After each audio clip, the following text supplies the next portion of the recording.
स्वागत है दोस्तों, आप सबका आपके अपने YouTube चैनल अवध वॉरियर्स पर। जैसा कि अपने वादे के मुताबिक आज मैं आपके लिए एसएससी की पहली क्लास लेकर उपस्थित हूं और जिसके लिए मैंने आपको वादा किया था कि मैं आपको वोकेबलरी की श्रृंखला शुरू करूंगा। तो आज से मैं अपनी वोकेबलरी की श्रृंखला यहाँ पे शुरू कर रहा हूँ। सबसे पहले हमने यहाँ पे चर्चा किया है कुछ वन वर्ड्स के बारे में और मैं आपको एक एक थीम बेस लेके चलूँगा, हर एक चीज़ को एक थीम पर लेके चलूँगा। जैसे मैं प्लेस पर आपको अलग से पढ़ाऊँगा, मेडिकल टर्म्स वाले अलग से पढ़ाऊँगा, वेमेन पे अलग से पढ़ाऊँगा और स्पेशली मैन पे अलग से पढ़ाऊँगा, चिल्ड्रन पे अलग से पढ़ाऊँगा। इस तरह के मैं अलग अलग शब्दों को मैंने कैटेगराइज कर रखा है। तो उस तरह से मैं आपको पढ़ाऊँगा जिससे आपको एक साथ इकट्ठा बहुत सारे शब्द मिल सके।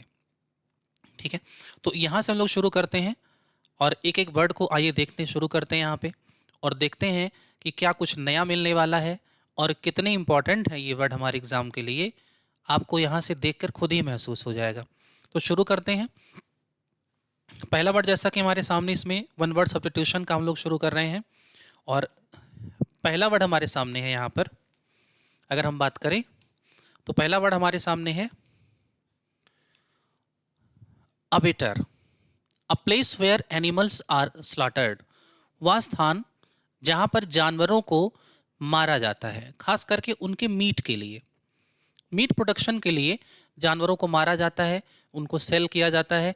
ठीक है, उसे हम क्या लगा रहे होते हैं, उसे हम कहते हैं कसाई खाना या हम लोग उसको क्या बोलेंगे, अबेटर बोलेंगे। इसकी स्पेलिंग भी याद कर लीजिएगा क्योंकि इसका स्पेलिंग करेक्शन भी पूछा जाता है। जैसा कि अब की बार सीजन ने 2025 में जो स्पेलिंग करेक्शन पूछे हैं वो कुछ इस तरह से पूछे हैं कि जो शायद कर पाना ही मुश्किल है। पता नहीं फालतू कुछ भी क्वेश्चन पूछ रहा है वो। ठीक है, मुझे तो बिल्कुल समझ में नहीं आया। इस तरह के क्वेश्चन अगर पूछेगा तो मुझे लगता है कोई बच्चा इसको एसएससी को लेकर भी सीरियस होगा।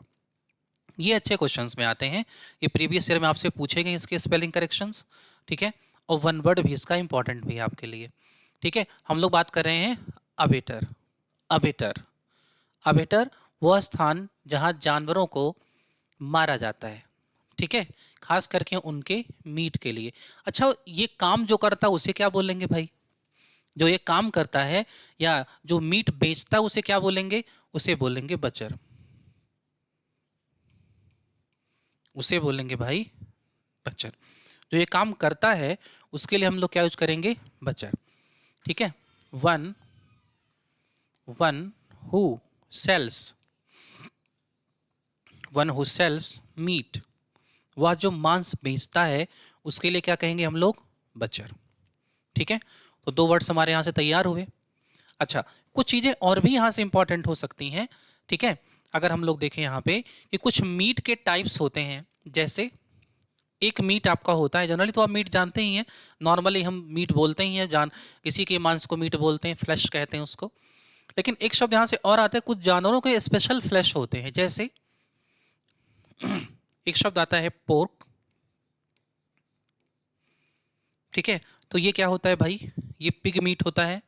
आपके पेपर में पूछा गया क्वेश्चन है, ये इंपॉर्टेंट है आपके लिए। और एक मीट और आपसे पूछा जाता है जिसे हम बीफ के नाम से जानते हैं, जिसे हम बीफ के नाम से जानते हैं। और ये आपको पता है कि इस पर कई बार विवाद भी उठता रहा है। इसे हम कहते हैं काऊ मीट, गाय का मांस। अक्सर इस पर कई बार विवाद उठता रहा है।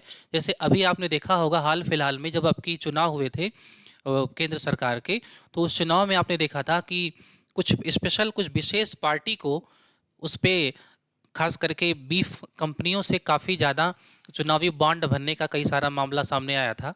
ठीक है, तो वहाँ से बड़ा फेमस हुआ था। कई जगहों पर इस तरह से मामले चलते रहते हैं बीफ के। एक वर्ड यहाँ से मैं आपको बहुत बेहतरीन याद करा रहा हूँ बीफ से संबंधित। एक फ्रेज इसमें आपके पेपर में आता है जिसे हम कहते हैं बीफ अप। हम लोग बात करते हैं इस पर, जो फ्रेज हमारे सामने आता है उसे हम लोग कहते हैं बीफ अप। बीफ अप, तो बीफ मतलब तो काऊ मीट होता ही है। अप मतलब क्या हुआ? ऊपर करना। एक बात बताओ, अगर आप किसी को मीट खिला रहे हो तो जाहिर सी बात है ऑलरेडी आप उसको प्रोटीन दे रहे हो, प्रोटीन दे रहे हो और सारे पोषक तत्व उसको मिलेंगे ही। तो अगर आप उसको और बीफ अप कर रहे हो और बीफ अप कर रहे हो, इसका मतलब क्या कर रहे हो? आप उसको बढ़ावा दे रहे हो। ठीक है, आप किसी चीज़ को जानबूझकर आगे बढ़ा रहे हो या आप शक्ति प्रदान कर रहे हो, पावरफुल कर रहे हो, जस्ट लाइक तो यहाँ पर हम कहते हैं मेक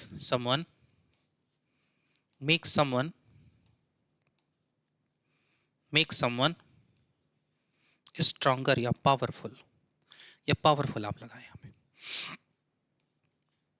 पावरफुल, किसी को शक्तिशाली बनाना, पावरफुल बनाना। जस्ट लाइक आप ऐसे याद कर लो, just Pakistan beef up terrorism, Pakistan terrorism को क्या करता है, बीफ अप करता है, खास करके पावरफुल देता है, शक्ति प्रदान करता है, ठीक है, स्ट्रेंथन करता है। तो यहाँ से आप चीज़ों को याद कर लीजिएगा। तो हम लोग बात किसी कर रहे थे, a place where animals are slaughtered that is called abattoir, कसाई खाना, ठीक है। आगे देखते हैं नेक्स्ट वर्ड। दूसरा शब्द हमारे सामने है भाई, इसमें जो दूसरा शब्द दिया गया है यहाँ पर वो है a place where bees are kept, वह स्थान जहां मधुमक्खियों को रखा जाता है। तो ये तो बहुत सिंपल वर्ड है, और प्लेस वर्ड पे पूछा गया सबसे ज्यादा बार पूछा गया शब्द है ये। अगर प्लेस वर्ड पे सबसे ज्यादा कोई वर्ड पूछा गया है तो ये वर्ड ही पूछा गया है। बहुत सारे शब्द पूछे गए हैं, लगभग इसमें मुझे लगता है कि, मुझे तो खुद ही पता, शायद इसमें 60+ वर्ड्स होंगे, ठीक है। अब बात करते हैं, आइए, अगर मैं यहां से पूछूं आपसे तो एक शब्द यहां पर आता है एपी। एपी एक रूट है, और एपी मतलब हनी बी होता ही है भाई। एपी का मतलब ही होता है हनी बी, मधुमक्खी, ठीक है, मधुमक्खी। अब देखें कहानी बना कहां से है। एपिस का मतलब ही होता है हनी बी, ठीक है। एपिस जो होता है, हनी बी का जो साइंटिफिक नेम होता है वो एपिस होता है। तो एपिस का मतलब ही होता है हनी बी। तो एक बात बताओ, अगर मैं आपसे बोलूं कि एपिस, तो आप तुरंत समझ जाओगे कि एपी, इसका मतलब हनी बी की बात हो रही है, ठीक है। तो अगर मैं यहां से पूछूं आपसे तो आप कहेंगे एपी मतलब हो गया हनी बी, और ARY मतलब एरिया से याद कर लो, ARY मतलब एरिया से याद कर लो। तो आप कहेंगे सर जी इसका मतलब एपी मतलब हनी, और हनी बी, और मतलब एरिया मतलब वह एरिया जहां हनी बीज रहते हैं। तो सिंपली याद हो जाएगा, बहुत सिंपल वर्ड है, कोई बहुत इसमें मशक्कत करने की जरूरत नहीं है आपको। अ place where bees are kept, जहां मधुमक्खियों को पाला जाता है, रखा जाता है, खास करके शहद उत्पादन के लिए। कुछ वर्ड्स मैं यहां से आपको बताता हूं, जैसे एक वर्ड यहां पे और आप जोड़ना चाहो तो जोड़ सकते हो, एपी साइड। एपी मतलब हनी बी हो गया, और साइड मतलब मर्डर होता है, किलिंग होता है। तो किलिंग ऑफ हनी बीज, मधुमक्खियों की हत्या होती है। अरे भाई शहद निकालना है तो एपीसाइड करना ही पड़ेगा, किलिंग ऑफ हनी बीज, मधुमक्खियों की हत्या करना, ठीक है। अच्छा, यहां से एक शब्द और आप बना सकते हो, एपीफोबिया। एपीफोबिया, एपीफोबिया। अच्छा, एपी मतलब क्या होता है, हनी बी, और फोबिया मतलब जग जाहिर है कि फोबिया मतलब भाई फियर होता है, ठीक है, किसी से डर होता है। ऐसा आप कुछ हेट भी बोलते हैं, इसी को आप डिटेस्ट भी बोलते हैं, इसी को आप मतलब बहुत सारे शब्द बोलते हैं इसमें। तो यहाँ पर एवर्जन भी कहते हैं आप इसको, इसका सिनोनिम भी पूछ लेता है कई बार। आपके सामने फोबिया के कई बार सिनोनिम्स भी आए हुए हैं, डिटेस्ट होता है, एवर्जन भी होता है, ठीक है। तो यहाँ से जब आप देखेंगे, इसका मतलब होता है फियर ऑफ हनी बीज, मधुमक्खियों से भय, हर किसी को होता है मधुमक्खियों से भय। भाई कौन किसी को नहीं होता। अगर आप हनी बीज कहीं देख लेंगे तो तुरंत भागना शुरू कर देंगे। स्पेशली जानते हो, ये शब्द जो बना हुआ है ये खास करके हाथियों को होता है। हाथियों को बहुत बड़ी, कह सकते हैं ना कि बहुत बड़ी प्रॉब्लम होती है हनी की। अगर वो कहीं भी हनी या बीज के भन भनाने की आवाज़ अगर कहीं सुन ले तो तुरंत वहां से भागना शुरू कर देती हैं, ठीक है। तो इसमें कई सारे योजनाएं भी, कई सारे जो खास करके असम से गुजरने वाले जो ट्रेनें थी, कुछ साल पहले की बात है, मुझे लगता है 5-6 साल पहले की बात है। तो उन ट्रेनों में जब वो गुजरती थी तो वहाँ पर क्या होता था, असम में कई सारे राष्ट्रीय उद्यान भी हैं, आपने पढ़ा भी होगा। तो वहाँ से कई बार ट्रेन गुजरती थी तो हाथियाँ जो होती थी वो ट्रैक पे आ जाती थी।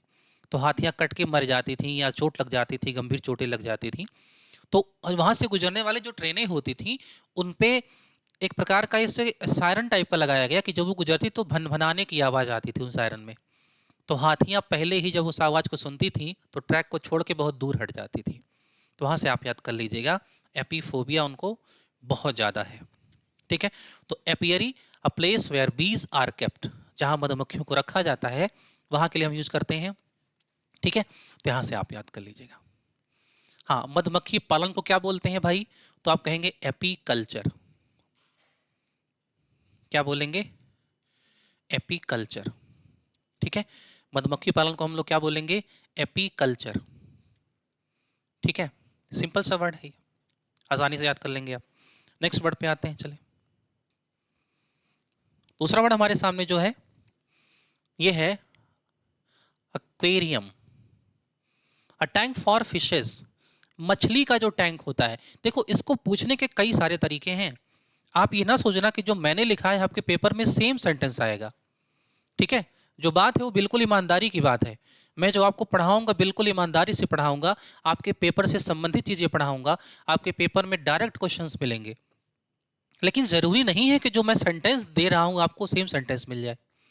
सेंटेंस अपनी तरह से पूछेगा, बट क्वेश्चन पूछने का तरीका और क्वेश्चन इसी के आसपास आपका घूमेगा। ठीक है, क्योंकि सेंटेंस सेम होना बड़ा मुश्किल है। अब बात करते हैं एक्वेरियम, जैसा कि आपको यहाँ दिख रहा है। ठीक है, अब देखें यहाँ पर एक्वेरियम बना कहाँ से है? एक्वेरियम बना है यहाँ पर एक्वा वर्ड से। एक्वा का मतलब ही होता है वाटर या लिक्विड। ठीक है, अब देखो इसका कह रहा है अ टैंक फॉर फिशेस, वह स्थान जहां मछली को रखा। अब मछली रहती कहां पर है? तो आप कहेंगे मछली रहती है पानी में। मछली रहती है पानी में, तो आप कहेंगे एक्वेरियम वो स्थान होगा जहां मछली के रहने के लिए होगा। लेकिन याद रखना ये आर्टिफिशियल होता है, तो इसको एक तरीके से और पूछता है, an artificial. Artificial home of fishes. मछलियों का जो आर्टिफिशियल घर होता है उसे क्या बोलते हैं? तो भी क्या होता है आपका एक्वेरियम। एक्वा से बना हुआ है तो क्या बोलेंगे? वाटर, पानी से संबंधित है। तो अगर आर्टिफिशियल पूछता, भाई आर्टिफिशियल का मतलब क्या हुआ कि मछली खुद नहीं बनाती बल्कि हम उसके लिए बनाते हैं। ठीक है, वहां लगा रहे होते हैं। अच्छा, मछली के लिए जो आपका रूट होता है ना वो इक्थियो होता है।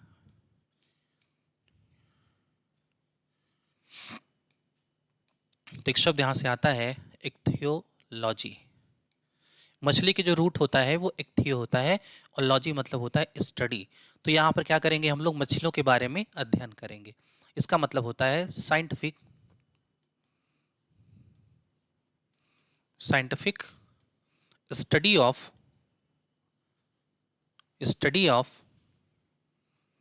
फिशेस। मछलियों का एक प्रकार से आप अध्ययन करते हैं कितनी तरह की मछलियाँ होती हैं, मछलियों से कौन कौन से प्रोटीन मिलते हैं, कौन कौन से मछलियाँ कितने प्रकार की हो सकती हैं, किस किस तरह की होती हैं, पूरी जानकारी जो होती है उसके बारे में वहाँ लगाते हैं हम लोग इक्थियोलॉजी। ठीक है, आगे देखें। इसके बाद नेक्स्ट वर्ड पर आते हैं, एरीना। सिंपल वर्ड है, आपने सुना भी होगा कई बार एरीना शब्द। ठीक है, ऐसे कहते हैं जब कहीं पर क्रिकेट मैच वगैरह शुरू होने वाला होता है तो आपने देखा होगा वहाँ लिख कर आता है द एरीना इज रेडी। अखाड़ा तैयार है, युद्ध का मैदान तैयार है। एरीना किसी पार्टिकुलर वर्ड के लिए ही नहीं बना हुआ है।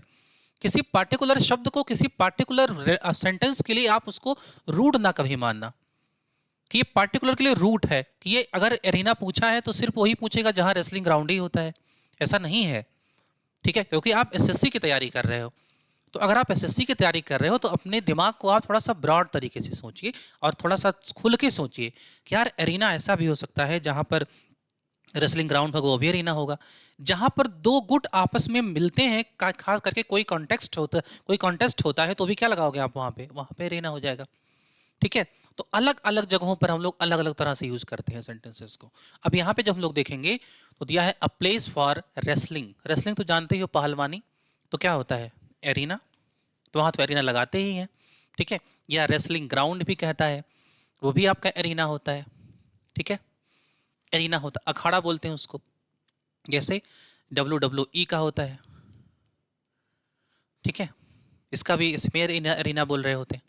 ठीक है, ऐसे भी दे देगा a place fair to place ऐसे देगा, अ प्लेस फॉर, खास करके आप बोल सकते हैं, उसको प्रयोग कर सकते हैं डिबेट, तो वहां भी हम एरिना ही यूज करेंगे। ठीक है, दो पार्टी मिलकर आपस में किसी मुद्दे पर डिबेट कर रहे हैं तो वहां भी हम एरिना ही शब्द यूज करेंगे।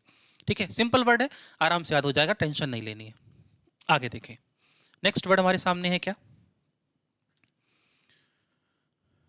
अ प्लेस फॉर एमुनिशन वेपन्स, वह स्थान जहां हथियारों को, औजारों को, युद्ध अस्त्रों को रखा जाता है, उसे क्या बोलते हैं, उसे बोलते हैं आर्सेनल। आर्सेनल, ठीक है, आर्सेनल मतलब होता है शस्त्रागार। ठीक है, एक शब्द यहां से याद कर लो,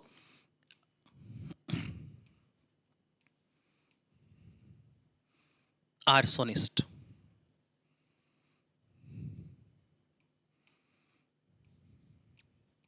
आर्सोनिस्ट, आर्सोनिस्ट बना जो शब्द है ना, ये बना है आर्सन वर्ड से, और आर्सन शब्द अगर कहीं आया तो समझ जाना भाई कि वो बात कर रहा है किसकी, वो आग की बात कर रहा है। आर्सन शब्द आग की बात करता है, तो अगर आर्सोनिस्ट होगा तो उसका काम क्या होगा, तो आप कहोगे जब आग है तो आर्सोनिस्ट, इसका मतलब ये आग ही लगाएगा। इसका मतलब होता है जो बिल्डिंग्स वगैरह में आग लगाता है, इसका काम तोड़ फोड़ करना ही सब इसका काम ही होता है। इसका मतलब होता है one who sets fire, one who sets fire in buildings, जो बिल्डिंग्स वगैरह में आग लगाता है उसके लिए हम क्या यूज करेंगे, आर्सोनिस्ट। हाँ, एक शब्द और आग के लिए आता है, वो याद कर लो आप, पायरो वर्ड। पायरो मतलब भी भाई फायर होता है, आग होता है। ठीक है, तो एक शब्द यहां से आप याद कर लीजिए, एक शब्द यहां से बड़ा पूछा जाता है, पायरो मीनिया। पायरो मतलब फायर हो गया, और मीनिया मतलब होता है मेंटल डिसऑर्डर होता है, क्रेजी होता है, ऑब्सेशन होता है। ठीक है, क्रैविंग होता है, बहुत तीव्र इच्छा हो जाए। इसमें क्या होता है, ये जो पागल होते हैं ना, इनको आग देखकर मजा बहुत आता है, तो जब आग देखने को नहीं मिलेगा तो बताओ करेंगे क्या, तो आप कहेंगे आग लगा देंगे, माचिस कहीं भी मार देंगे। ठीक है, आप देखें यहाँ पे, तो आप कहेंगे tendency of setting fire, tendency of setting fire, आग लगाने की बीमारी, टेंडेंसी ऑफ सेटिंग फायर, आग लगाने की बीमारी, इसे बोलते हैं आर्सोनिस्ट, सॉरी पायरोमेनिया। ठीक है, तो आर्सोनिस्ट क्या होता है, जो आग लगाता है, जो आग खास करके बिल्डिंग्स वगैरह में। ठीक है, तो यहाँ फिलहाल किसकी बात हो रही है, आर्सेनल, इंपॉर्टेंट वर्ड है, कई बार पूछा गया है, शस्त्रागार, a place where ammunition and weapons are kept, वह स्थान जहाँ पर एमुनिशन और वेपन्स को रखा जाता है, या ऐसे पूछेगा an storing place for ammunition और वेपन्स, तो भी वही होगा, a place where ammunition and weapons are kept, तो भी वही होगा। ठीक है, इसलिए आप आराम से याद कर सकते हो। नेक्स्ट वर्ड पे आइए भाई, इसके बाद है 6 नंबर पे आ जाइए। 6 नंबर पे है asylum, it is called asylum. पढ़ के देखिए एक बार, asylum, a place for lunatics and political refugees, वह स्थान जो खास करके जिनके पास घर नहीं है, जैसे आज खास करके बेघर हो गए हैं, पागल वागल टाइप के लोग हैं, उनको ले जाके वहाँ पर रख दिए, वहाँ पर उनको रहने का खाने की व्यवस्था है, उसे भी एजाइलम बोलते हैं, अनाथाश्रय। ठीक है, और यहाँ पर क्या यूज करते हैं, रिफ्यूजीज। रिफ्यूजीज कौन होते हैं, जो अपने देश को छोड़ के चले आए हैं, किसी दूसरे देश में आके बस गए हैं, या उनके रहने के खाने पीने की कोई व्यवस्था नहीं है, तो जो देश होते हैं उनके रहने की, खाने की, पीने की, कुछ लोग अब बॉर्डर लाइन वगैरह पे बनवा देते हैं। और जैसे आपने देखा होगा अभी गाज़ा में हुआ था, यूक्रेन और उसमें खास करके गाज़ा इसराइल के बीच में, तो बहुत सारे लोग गाज़ा को छोड़ के वहाँ के जो बॉर्डरिंग कंट्रीज़ हैं उनके आसपास चले गए थे, तो लोगों ने उनको मदद भी किया था। ठीक है, यहाँ लगा रहे होते हैं, तो उसे बोलते हैं एजाइलम। ठीक है, हालांकि इसके लिए एक शब्द और आप याद कर सकते हैं, यहाँ पर एजाइलम अनाथ आश्रय स्थल होता है या अनाथालय होता है, तो एक शब्द यहाँ पर और आता है, ऑर्फन। ऑर्फन क्या होता है, ये अनाथ होता है, इसका मतलब होता है अ चाइल्ड, खास करके बच्चे के लिए प्रयोग करते हैं, जनरली किसी के लिए प्रयोग कर सकते हैं, चाइल्ड विदाउट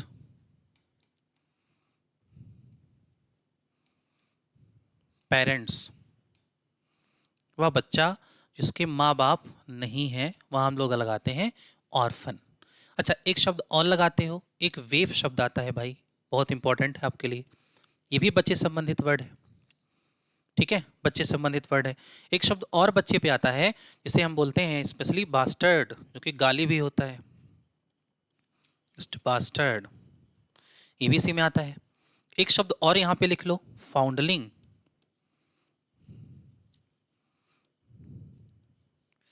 एक शब्द फाउंडलिंग आप यहाँ पे लिख लो। हाँ, एक शब्द और लिख लो भाई, पॉस्थुमस।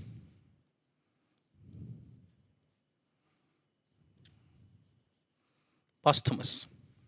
मैं एक एक चीजों को डिटेल कर रहा हूं आपके सामने, ठीक है, जो चीजें आपको शायद कहीं नहीं मिलने वाली हैं, जो आपको ऑफलाइन पैसे देकर भी पढ़ने को नहीं मिलेगा, मैं आपको फ्री ऑफ कॉस्ट यहाँ पे पढ़ा रहा हूँ। ठीक है, आपका काम सिर्फ इतना है कि आप लाइक करिए, शेयर करिए, लोगों को बताइए। ठीक है, थोड़ा सा आप अगर अपने सुझाव भी हमें देंगे तो मुझे बहुत अच्छा लगेगा।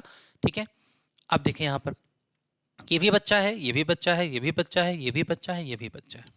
क्या क्या है ये, आइए चेक करते हैं। वेव क्या होता है भाई?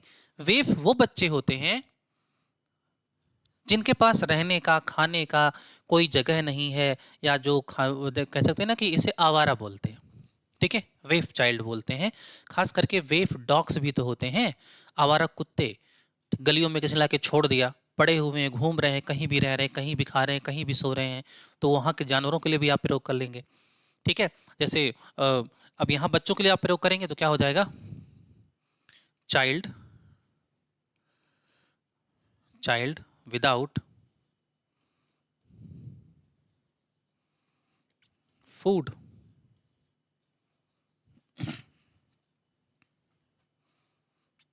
और होम, ना तो खाना है और ना ही घर है। ठीक है, तो क्या लगाएंगे हम इसके लिए, वेव। ठीक है, बास्टर्ड, बास्टर्ड एक गाली भी है, जिसे हिंदी में नाजायज बोलते हैं। नाजायज कौन होता है? वो बच्चा जो अनमैरिड पेरेंट्स से पैदा होता है, उसके लिए हम लोग यूज करते हैं बास्टर्ड। अनमैरिड पेरेंट्स में कहने का मतलब ये होता है, एक सिस्टम होता है जिसमें एक हस्बैंड और वाइफ बिना शादी किए एक साथ रह रहे होते हैं, उस सिस्टम को हम लोग कहते हैं कनक्यूबाइनीज। कनक्यूबाइनीज, ठीक है, याद कर लीजिएगा। अब इसमें क्या होता है ना, वो दोनों एक साथ रह रहे होते हैं बिना शादी के, तो उस सिस्टम को हिंदी में अगर आप देखेंगे ना, तो हिंदी में बड़ा वल्गर शब्द होता है, इसी को रखैल प्रथा बोलते हैं। अब उस प्रथा से शादी होने के पहले भाई, जो बच्चा पैदा होगा, उस बच्चे को हम क्या नाम देंगे, बास्टर्ड बोलते हैं। नाजायज गाली भी है, बहुत बड़ी गाली मानी जाती है। ठीक है, इसका मतलब होता है child, child born after the death of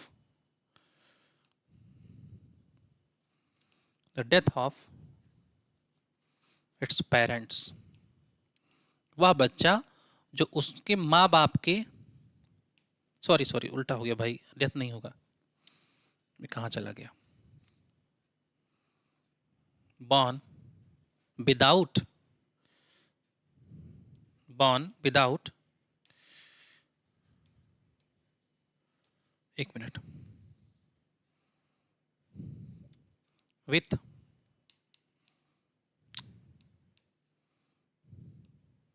unmarried parents, मैं पॉस्थुमस में चला गया, अनमैरिड पेरेंट्स, वह बच्चा जो अनमैरिड पेरेंट्स से पैदा होता है, उसके लिए क्या लगाएंगे, बास्टर्ड लगाएंगे। ठीक है, पास्थुमस मैंने लिख दिया था ना, पास्थुमस वो होता है जो, खास पास्थुमस शब्द के साथ आगे लिखा हुआ देखो अभी। फाउंडलिंग कौन होता है? फाउंडलिंग फाउंड से याद कर लो, फाउंडलिंग फाउंड से याद कर लो। फाउंड मतलब मिला हुआ है। अच्छा, मिलेगा कब, जब खो जाएगा। इसका मतलब जो बच्चा कहीं खो गया था और किसी को मिल गया, वो फाउंडलिंग होता है। जैसा हमने देखा होगा अक्सर, जैसे यहाँ मेले वेले में होता नहीं है, अनाउंसमेंट होता है कि एक 3 साल का बच्चा लाल चड्डी पहने हुए, ठीक है, बूथ नंबर 4 पे खड़ा है, जिसका भी आके ले जाए। ठीक है, तो ये क्या है, तो उस बच्चे को फाउंडलिंग बोलेंगे, गुमनाम बच्चा। इसका मतलब होता है लॉस्ट चाइल्ड, पूछा गया पेपर में आपके, है ये। ठीक है, लॉस्ट चाइल्ड। अब बात आ गई हमारी यहां पर पॉस्थुमस। क्या कहेंगे आप पॉस्थुमस को भाई, या किसे बोलेंगे आप पॉस्थुमस? बताएं। पॉस्थुमस सिर्फ बच्चा ही नहीं होता, बहुत ध्यान से मेरी बात को सुनिएगा, मैं बहुत डिटेल में आपको समझा रहा हूं, ठीक है? क्वेश्चन कितने तरह से पूछ सकता है मैं आपको बता रहा हूं। पॉस्थुमस सिर्फ वही नहीं, बच्चा ही नहीं होता, पॉस्थुमस बुक होती है, पॉस्थुमस अवार्ड भी होता है, ठीक है? सुनिए कहानी। पॉस्थुमस वो बच्चा है जो पिता के मर जाने के बाद पैदा होता है। जैसे मान लो पापा किसी जॉब में हैं, मान लो किसी जॉब में, किसी ऐसी जॉब में है, खास करके बॉर्डर लाइन पे रहे और वो शहीद हो गए, उसके बाद जो बच्चा पैदा हुआ, ठीक है, उसे क्या बोलते हैं? पॉस्थुमस चाइल्ड, बच्चा हो गया। किसी राइटर ने कोई किताब लिखी, अब किताब के पब्लिश होने से पहले राइटर की डेथ हो गई, तो भी वो किताब क्या कहलाएगी? वो कहलाएगी पॉस्थुमस बुक। और समझिए, किसी कोई महान व्यक्ति है और मरने के बाद लोगों को लगा कि नहीं नहीं, इस व्यक्ति को अवार्ड मिलना चाहिए था, तो लोगों ने क्या किया? उसको अवार्ड दिया।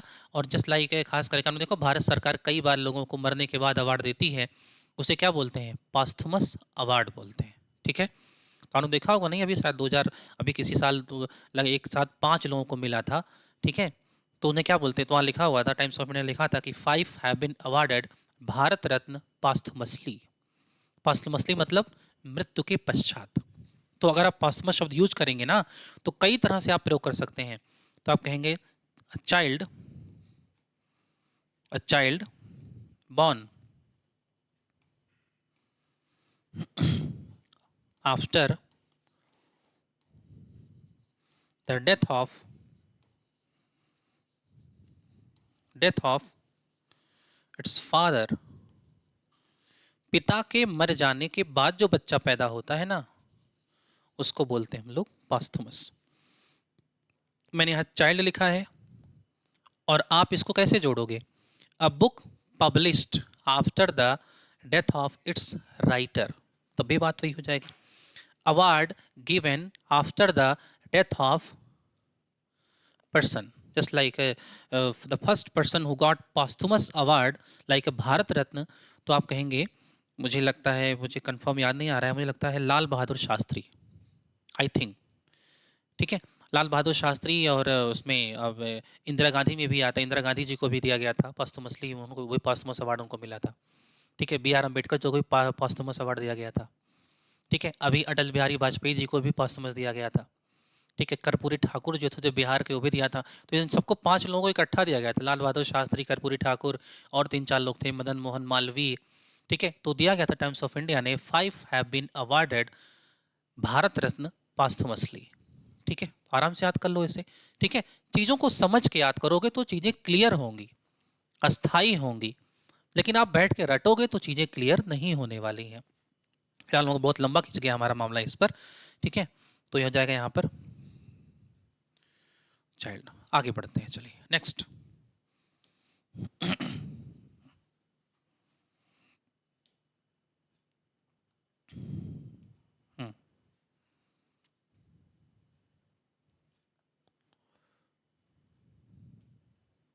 आगे देखें,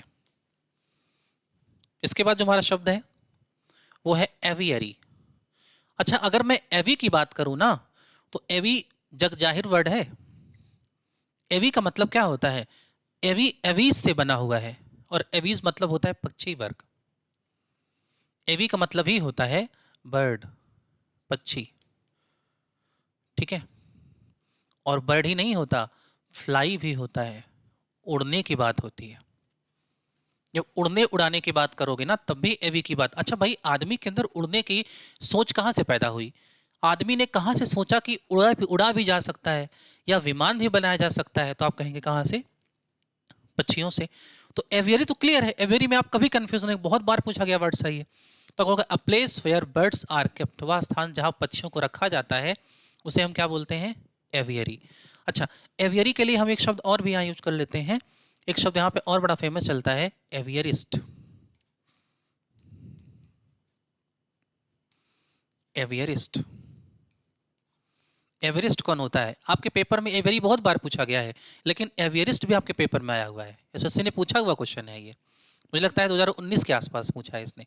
एवियरिस्ट वो व्यक्ति होता है जो पक्षीशाला की देखभाल करता है, जो एवियरी की देखभाल करता है। इसका मतलब होता है वन हु लुक, वन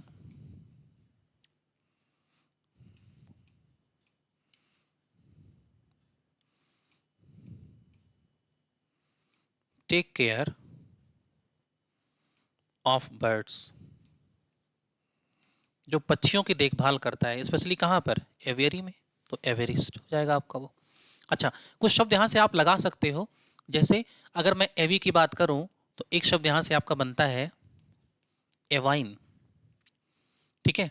एवी मतलब पक्षी होता है और आइन मतलब होता है बिहेवियर, तो इसका मतलब होता है बर्ड लाइक बिहेवियर। तो आप कहोगे भाई बर्ड लाइक बिहेवियर क्या होता है,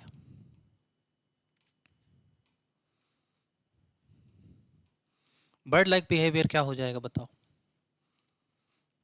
किसी एक जगह पर प्रॉपर ना रुकना, कभी यहाँ तो कभी वहाँ, मतलब एक प्रकार से माइग्रेट करते रहना, आज यहाँ तो कल वहाँ, कैसे वो मतलब खाने कमाने के लिए अपने देश को छोड़ के, अपने गांव को छोड़ के, अपने घर को छोड़ के कहीं और जाके बस जाना, ये आदत होती है एवाइन वाली, ठीक है। तो वहाँ एवी शब्द से बना हुआ है ये। दूसरा एक शब्द यहाँ से और बड़ा अच्छा बनता है आपका, एक शब्द यहाँ से बनता है एवियोमैंसी, एवियोमैंसी। अच्छा, एवी मतलब क्या होता है, तो आप कहेंगे भाई बर्ड होता है। मैंसी मतलब क्या होता है, आर्ट होता है। मैंसी जो शब्द है ना वो आर्ट को दिखाता है, कला को दिखाता है, ठीक है। मैंसी जो शब्द होता है, यहां मैं लिख दे रहा हूं, मैंसी आपको जो शब्द होता है ये आर्ट को दिखाता है। कैसा आर्ट, ये खास करके झाड़ फूंक वाला दिखाता है सिस्टम, खास करके फ्यूचर टेलिंग, ठीक है, झाड़ फूंक वाला सिस्टम यहां से बनता है ये। तो आप कहेंगे एवी मतलब बर्ड और मैंसी मतलब क्या होता है, आर्ट होता है। इसका मतलब क्या, पक्षियों के माध्यम से फ्यूचर टेल करना, उसे हम बोलते हैं एवियोमैंसी। बहुत सारे ऐसे होते हैं लोग जो खास करके जो कीरोमैंसी करते हैं। कीरोमैंसी क्या होता है, किर मतलब हाथ होता है और मैंसी मतलब आर्ट होता है। तो हाथ देखकर भविष्य बनाने की कला क्या हो जाएगी, कीरोमैंसी हो जाएगी। जैसे बिब्लियोमैंसी होता है, बिब मतलब बुक हो गया, मैंसी मतलब क्या हो गया, आर्ट हो गया। तो क्या हो गया, किताब में तंत्र मंत्र करना, किताब से तंत्र मंत्र सीखना, ठीक है। तो जैसे नेक्रोमैंसी होता है, नेक्रो मतलब डेड होता है, मैंसी मतलब आर्ट होता है, तो मृत आत्माओं को आह्वान करना, ठीक है। तो वहां भी क्या लगाएंगे हम लोग, नेक्रोमैंसी लगाते, पूछा गया क्वेश्चन आपके पेपर में। लेकिन हम बात क्या कर रहे हैं यहाँ पर, एवियोमैंसी। तो आप कहेंगे इसका मतलब होता है the art of future telling, the art of future telling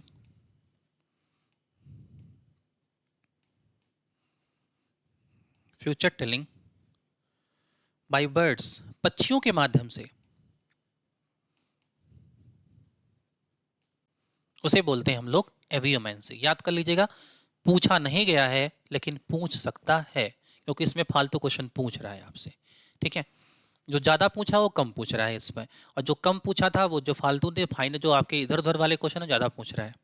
तो यहाँ से कहानी हो गई, ठीक है। और देखो यहाँ पे एक शब्द और याद कर लो, जब याद ही कर रहे हो भाई, एक यहाँ से याद कर लो, एवियोनिक्स। एवियोनिक्स, एवी मतलब पक्षी, उड़ना, उड़ाना, आईसीएस साइंस होता है। तो क्या हो जाएगा यहाँ पर, तो यहाँ पर हो जाएगा आपका जहाज उड़ाने की कला, विमान उड़ाने की कला, या जिस साइंस के अंतर्गत हम उड़ने उड़ाने की कला सीखते हैं, खास करके क्या, विमान उड़ाने की कला। इसका मतलब होता है the art of, the science of, लिखिए द साइंस ऑफ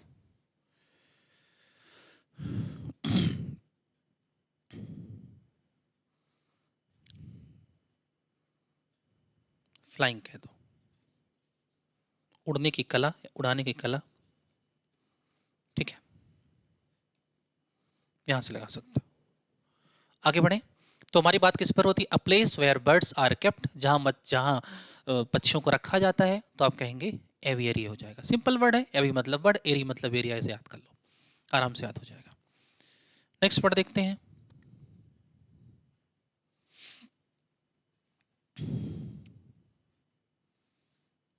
इसके बाद जो आपका आएगा वो है आपका a place where government records are kept, वह स्थान जहां गवर्नमेंट के रिकॉर्ड्स को रखा जाता है, उसे क्या बोलेंगे, उसे बोलेंगे अर्काइव, अकाइव, स्पेशली अकाइव पढ़ते हैं इसको, ठीक है। तो यहाँ से अगर आप देखोगे ना तो इसका मतलब क्या होता है, लेखागार, जहाँ गवर्नमेंट्स के रिकॉर्ड्स रखे जाते हैं। पूरा देखो लिखा क्या है, a place where government records are kept, it is called अकाइव। अब देखो यहाँ पे, अच्छा गवर्नमेंट के एक रिकॉर्ड रखने की, लिखने की किताब होती है ना, उस किताब को हम लोग ब्लू बुक कहते हैं, ठीक है, उसका नाम है ब्लू बुक, ठीक है। Where government records are kept, ये किताब होती है जहां गवर्नमेंट के रिकॉर्ड्स को रखा जाता है, लिखा जाता है, ठीक है। तो वहां पर हम ब्लू बुक भी लगाते हैं उसके लिए। और ये पूछा नहीं गया हालांकि, लेकिन ब्लू कलर पीडीएम्स पे आता है ये, आगे मैं पढ़ाऊंगा आपको कभी, जब इडियम्स और फ्रेजेस में पढ़ाऊंगा तो मैं आपको अलग अलग थीम करके मैं पढ़ाऊंगा, पूरा बहुत डिटेल में पढ़ाऊंगा, याद करवा दूंगा आपको क्लास में। आगे देखो, नेक्स्ट वर्ड इसमें है आपका, नेक्स्ट वर्ड इसमें है आपका दूसरा, दूसरा है a place where animals live underground, वह स्थान जहां जानवर अंडरग्राउंड रहते हैं, उसे क्या बोलते हैं, बरो, इट्स अ माद, माद, तो क्या बोलेंगे, BURROW, ठीक है, इसे माद बोलते हैं। A place where animals live underground, देखो माद वो होता है, देखो यहां पर भले ही शेर को लगाया गया है, लेकिन शेर की माद नहीं होती, याद रखना, शेर कभी बरो में नहीं रहता, ठीक है, ये सही नहीं लगा हुआ है यहाँ पे, ठीक है, बस ये वैसे एक पिक्चर मैंने जानबूझ के लगवा दिया है, थोड़ा बहुत आपके दिमाग में चलता रहे कि हाँ ऐसा कुछ इससे संबंधित शब्द हैं, तो कभी कभी कुछ पिक्चर्स गलत भी हो गए हैं, ठीक है, तो आप उसको बहुत ज़्यादा माइंड ना करिएगा, ठीक है, ये टाइपिंग वाली प्रॉब्लम है। अब देखो हम लोग बात किससे कर रहे थे, a place where animals live underground, underground होता है, तो अंडरग्राउंड मतलब क्या होता है, ये आर्टिफिशियल होता है, लेकिन ये किसके लिए होता है, ये स्मॉल एनिमल्स के लिए होता है, स्मॉल एनिमल जमीन के अंदर, ठीक है, ये अंडरग्राउंड होता है, ठीक है, ये अंडरग्राउंड होता है, जमीन के अंदर बनाते, जैसे जैसे आपके गूज हो गए, जैसे आपके रैबिट्स हो गए, जैसे आपके पिग होता है, पिग भी माद बनाता है, लेकिन स्पेशली पिग के रहने का जो स्थान होता है जहां उसको केप्ट किया जाता है, पाला जाता है, उसे स्टाई पढ़ते हैं, स्टाई, STY पढ़ते हैं, ठीक है। हालांकि स्टाई शब्द यहाँ भी होता है, जो आपकी पलक पे जो क्या कहते हैं उसको, वो एक एक फुंसी जिसे बोलते हैं, इसे हम लोग बिलनी बोलते हैं जनरली, ठीक है, उसे भी स्टाई बोला, पूछा गया क्वेश्चन है। A painful spot on eyelid is called, जो हमारी आईलिड पे जो पेनफुल स्पॉट हो जाता है उसे क्या बोलते हैं, STY, शायद आगे है। तो वहां हम लोग बात कर रहे थे माद की बरो पर। अच्छा एक बरो होता है, एक बोरो होता है, BORROW, ये बोरो होता है, ध्यान रखना, ऑप्शन में अगर दोनों आ गया तो मंगल भवन मंगलहारी हो जाएगा फिर, ठीक है, अगर ऑप्शन में दोनों आ गया तो मंगल भवन मंगलहारी हो जाएगा, मतलब आप कंफ्यूज हो जाओगे कि ये वाला है कि ये वाला है, ठीक है। तो जनरली ये बोरो है, ये बरो है, तो आप पैसे उधार लेते हो ना, तो यहाँ क्या लगाते हैं, ये बोरो, पैसे उधार लेना, आई बरोड मनी फ्रॉम हिम, मैंने उससे पैसे उधार लिए, ठीक है, आई बरोड नहीं, यहाँ यहाँ BURROW नहीं होगा, ध्यान रखना इस बात को, ठीक है। तो स्पेशली ये अंडरग्राउंड होता है, लेकिन ये शेर के लिए नहीं होता, शेर के लिए जो होता है, याद कर लो यहीं पर, शेर के लिए जो होता है भाई, शेर के लिए डेन होता है, पूछा गया क्वेश्चन है ये, alliance home,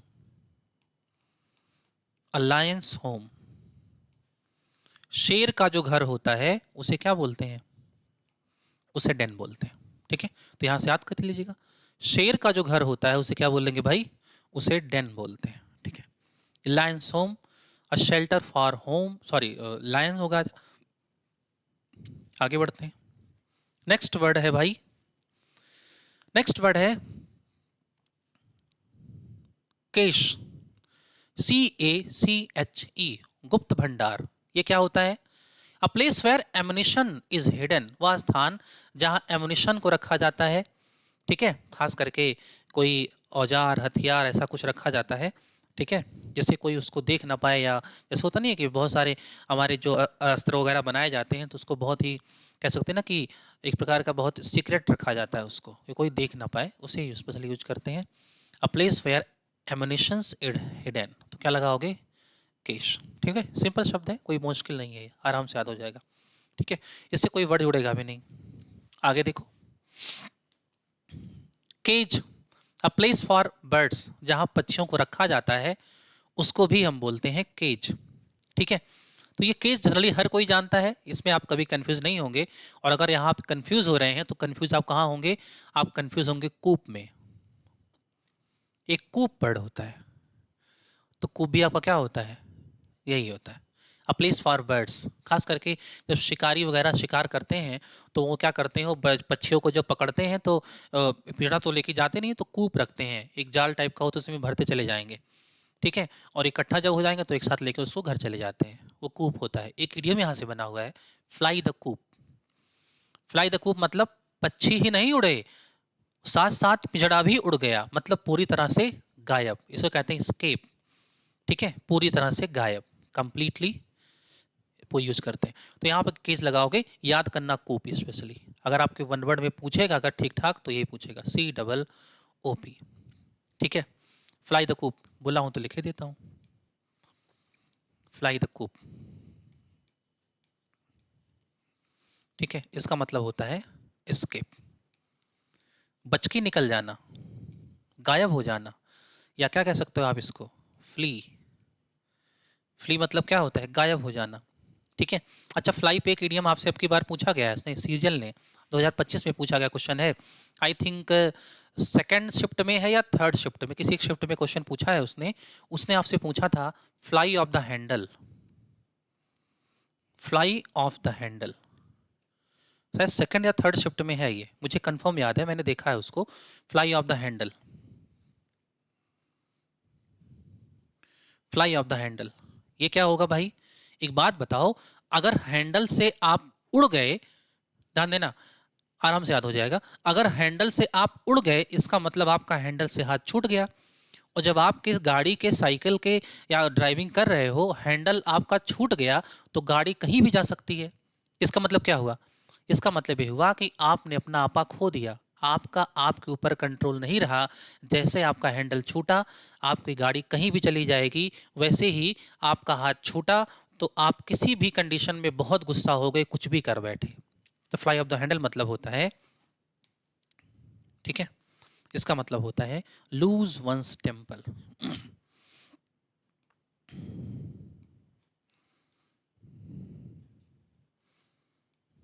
loose one's temper, अपना आपा खोना।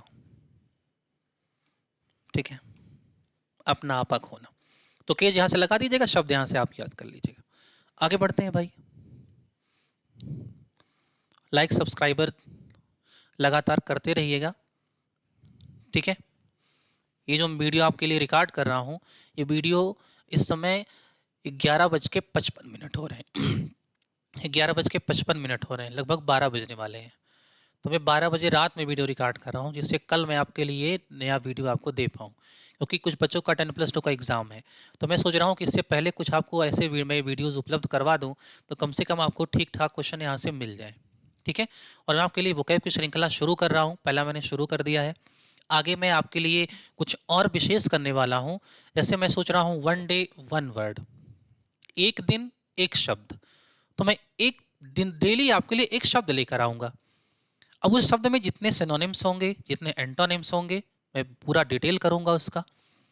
शब्दों को प्रयोग कहाँ कहाँ करोगे, अगर किसी शब्द के 10 सिनोनिम्स हैं तो 10 सिनोनिम्स कहाँ प्रयोग होंगे, ये भी आपको मैं बताऊँगा।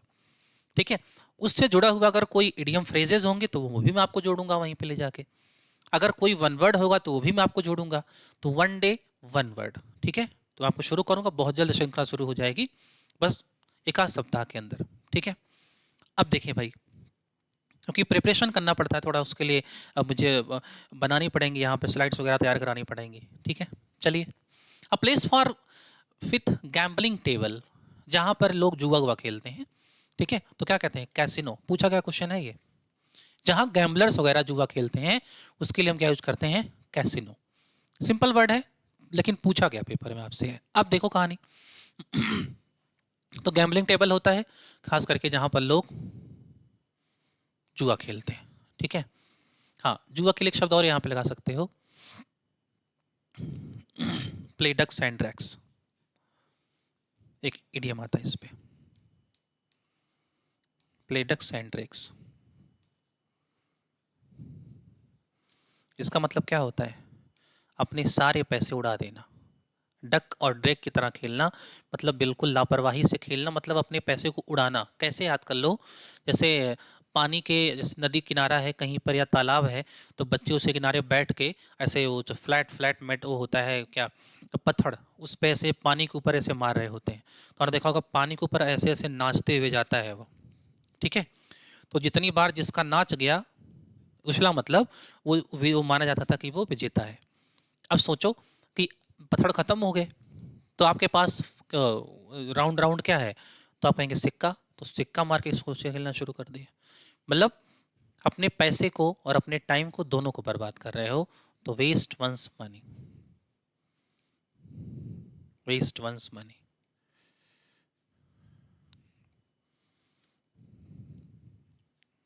वंस मनी लेविशली, खूब पैसे उड़ा रहे हो, ठीक है। तो गैम्बलिंग स्पेशली कैसीनो होगा, आराम से याद कर लीजिएगा, कोई दिक्कत इसमें नहीं है। आगे बढ़ते हैं। A graveyard where the dead are buried, वह स्थान जहां पर डेड लोगों को बरी किया जाता है उसे क्या बोलते हैं, सिमेट्री, CEMETERY, कब्रिस्तान होता है, ठीक है। तो एक सिमेट्री और होता है,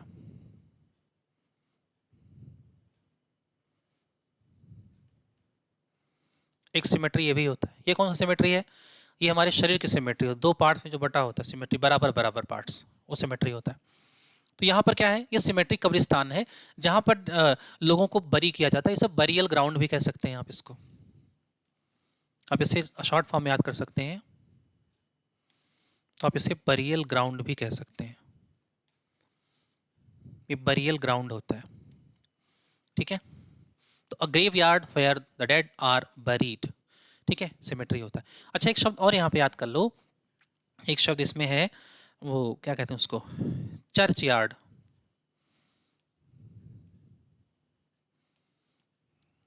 चर्च यार्ड, चर्च यार्ड क्या होता है, चर्च के आसपास जो जमीन होती है ना, जैसे मान लो ये चर्च है, ठीक है, तो इसके आसपास जो जमीन होती है ना, उसको ही हम चर्च यार्ड बोल रहे होते हैं। तो इसका मतलब होता है, इसका आप कह सकते हैं place around the church. Simple सा शब्द है, पूछा भी गया है आपके पेपर में, अराउंड द चर्च। हाँ, एक वर्ड यहाँ से मुझे और याद आ गया, और ये प्रीवियस ईयर में आपके मेंस के पेपर में आया हुआ है।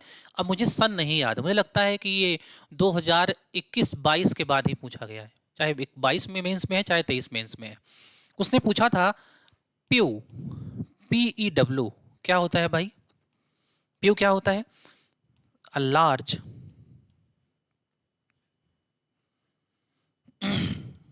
लार्ज लिखो, लॉन्ग लिख दो भाई, लॉन्ग ज़्यादा सटीक होगा। अ लॉन्ग, अरे पूरा मिट गया, a long wooden, a long wooden bench, bench, अरे बेंच फॉर, स्पेशली इसको ऐसे याद कर लो, अरे मिट जाओ भाई, bench specially in church, church में होता है। प्यू होता नहीं, लंबी लंबी बेंचेस लगी होती है चर्च में, जहाँ प्रेयर वगैरह होता है, बड़ा सा चर्च अच्छा लगा एक साथ, एक बड़ी सी आपकी चेयर लगी होती है, वो खास करके बेंच, उसको प्यू बोलते हैं। पूछा क्या क्वेश्चन है, मेंस में आया क्वेश्चन है ये, ठीक है, तो यहाँ से याद कर लीजिएगा। आगे देखें, नेक्स्ट वर्ड है भाई, अ place for luggage eight railway station, railway station पे जहां लगेज रखा जाता है उसे क्या बोलते हैं? Clock room. बहुत सारे लोग क्लॉक रूम जानबे नहीं करते कि रेलवे स्टेशन पे होता है कहाँ। रेलवे स्टेशन पे ही नहीं होता ये, जहाँ एग्जाम सॉरी जहाँ पर आप एग्जाम देने जाते हो, तो जहाँ अपना बैग वगैरह रखते हो स्टोर रूम में, उसको भी क्लॉक रूम कहते हैं, लेकिन हमें तो पता ही नहीं होता कि क्लॉक रूम ही है। ठीक है, तो ये होता है क्लॉक रूम। एक चीज़ यहाँ से ध्यान रखना, कुछ बच्चे बहुत बड़ी गलती करते हैं, CLOCK ROO हम याद कर लेते हैं, हालांकि ऐसा ऑप्शन बनाएगा नहीं, और अगर कहीं ऐसा ऑप्शन बनाया तो मंगल भवन मंगलहारी। ठीक है, ये CLOAK है, ये क्लॉक रूम है, ये समान कक्ष है या जहाँ पर लगेज रखा जाता है। ठीक है, उसे clock room specially railway station पे होता है, क्योंकि शुरू तो यहीं से हुआ है, शुरू तो यहीं से हुआ है, रेलवे स्टेशन से ही शुरू हुआ है, और धीरे धीरे चल के कहाँ पहुँच गया? इंस्टीट्यूशंस में आ गया, स्कूल्स में आ गया, कॉलेज में आ गया, हर जगहों पे पहुँच गया। तो आप स्कूल और कॉलेज में भी होता है, जहाँ पर आप अपने सामान वगैरह से आप एग्ज़ाम देने जाते हो, तो बैग वगैरह जमा कर देते हो ना जिस जगह पे, उसे क्लॉक रूम बोलते हैं। ठीक है, सिंपल सा शब्द है, आराम से याद हो जाएगा। आगे देखें, next word, residence for nuns, convent, वह स्थान जहां नन्स रहती हैं। कौन सी नन्स? ये लेडीज हैं, ये जेंट्स नहीं है। ठीक है, ये मॉन्क, मॉन्क जो शब्द होता है ये मेल के लिए प्रयोग होता है, और नन जो प्रयोग होता है ये फीमेल के लिए प्रयोग होता है। ठीक है, मॉन्क क्या होते हैं?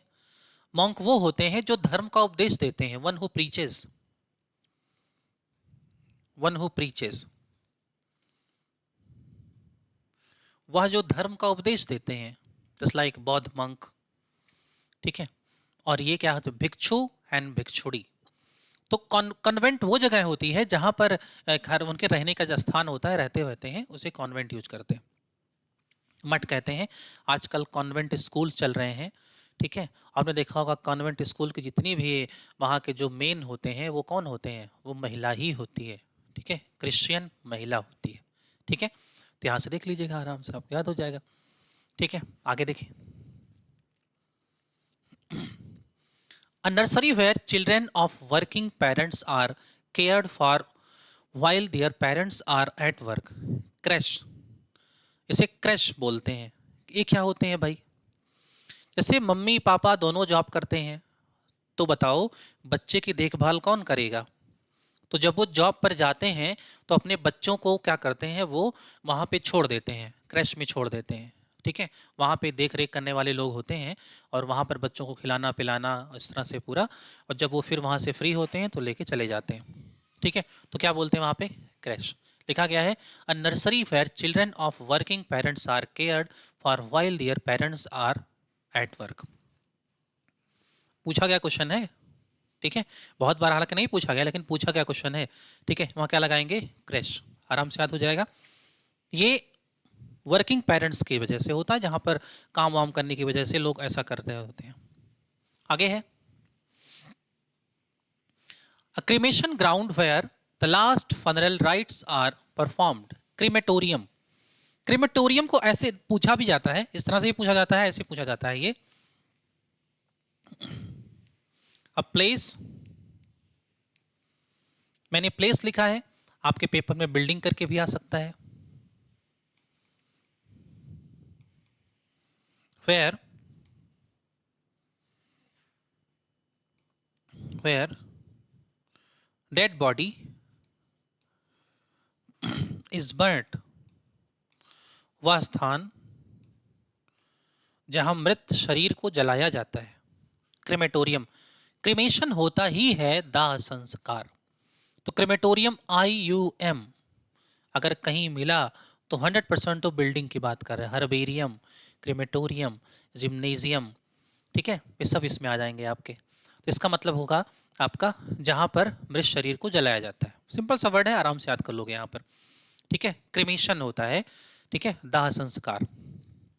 फनरल राइट्स मतलब क्या होता है? संस्कार, क्रियाकलाप जिसे बोलते हैं। आगे है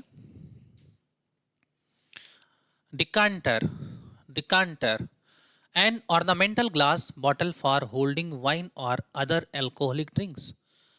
आपने देखा होगा नहीं, शराब पीने वाले कुछ लोग होते हैं जैसे लाइक राजा महाराजा टाइप के लोग, वो बड़े शौकी होते थे। तो वो क्या करते थे ना, वो बहुत बेहतरीन ग्लास वगैरह रखते थे डिकेंटर टाइप का।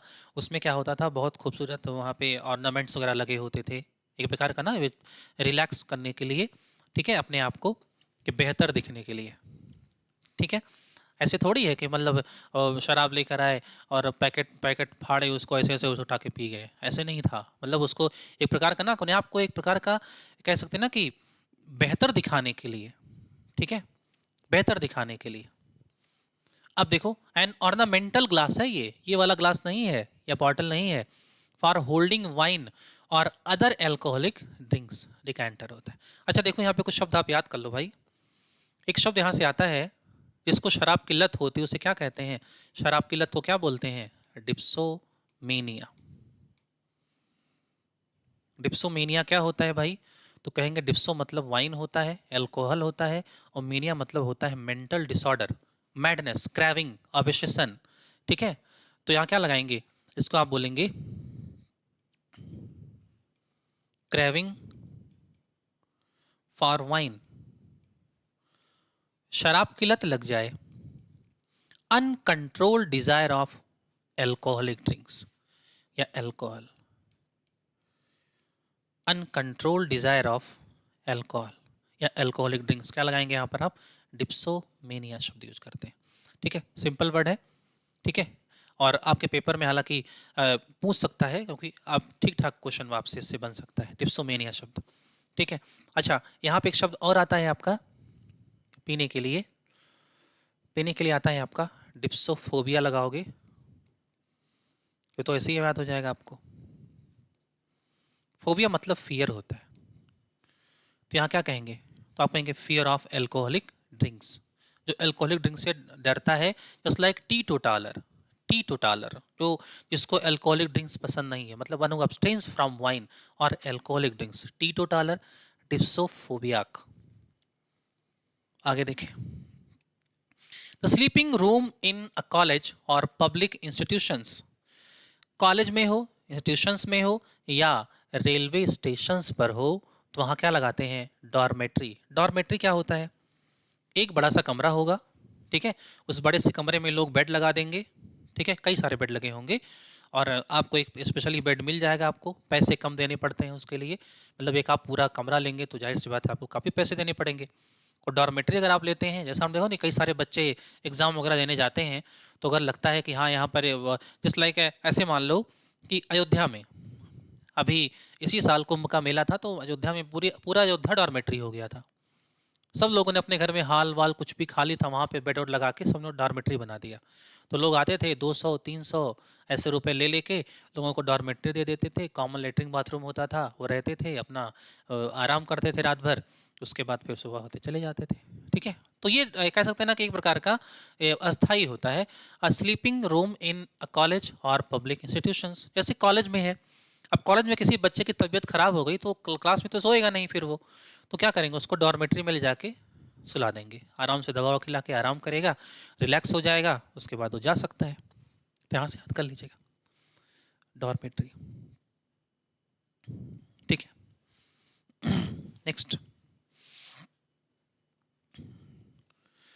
स्क्वायरल्स होम ड्रे, पूछा गया क्वेश्चन है आपके पेपर में ये।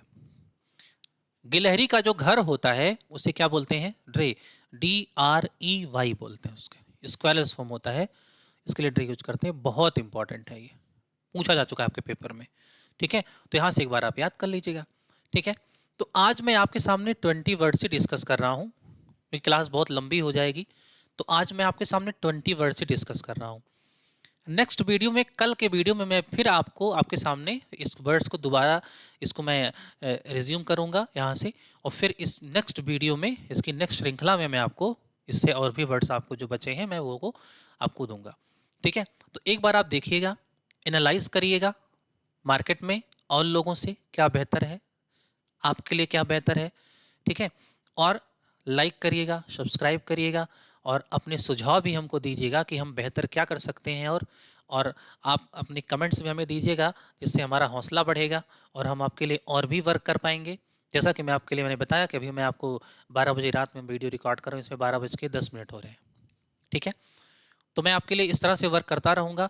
बस आप अपना प्यार, अपना दुलार और अपने जो भी आपके मतलब लाइक सब्सक्राइब हैं, थोड़ा से आप थोड़ा सपोर्ट करते हैं, करेंगे तो हम लोग और बेहतर करेंगे। जैसे कि हमारी सारी क्लासेस, मैथ्स की भी क्लासेस मिल रही हैं आपको, जीएस की भी क्लासेस मिल रही हैं, कुलदीप सर ले रहे हैं, मैथ्स की क्लासेस ओम सर ले रहे हैं, इंग्लिश की क्लासेस मैं खुद विपिन उपाध्याय ले रहा हूँ, और हिंदी की क्लासेस भी बहुत जल्द आपको मिलने वाली हैं। आशीष सिंह सर आपके सामने उपस्थित होंगे, और रीजनिंग की क्लासेस के साथ आपके सामने उस पर उपस्थित होंगे सौरभ सिंह सर।